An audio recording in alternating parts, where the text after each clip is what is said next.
تنمية للمجالات التراثية لتجميل المرافق الإدارية وكذلك إرماء جدوى الخدمات المقدمة للمواطنين. يتقدم السيد عامل الكندري بفتش المقام في مقدسة والسكن الوظيفي للقائد بجامعة مقدسة.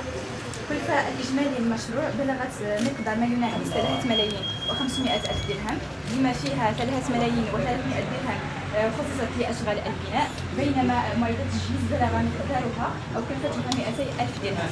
فيما يخص عناصر المشروع، فمقر القيادة يتكون من طريقين سفلي وعلوي.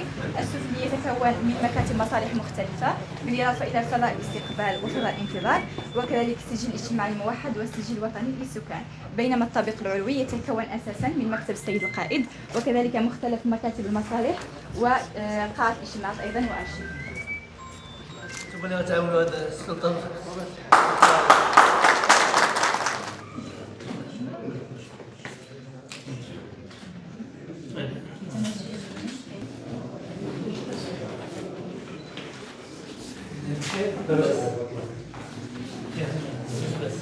الشهاده ديالك جواز السفر.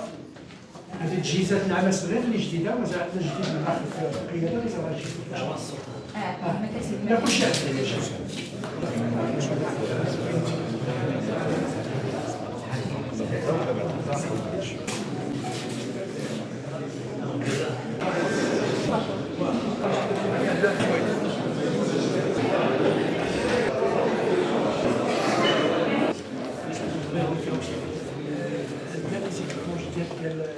الاجتماعي ماشي ما تغادرش لان مازال يبيعوا كلشي ان شاء الله يبيعوا كلشي ان شاء الله.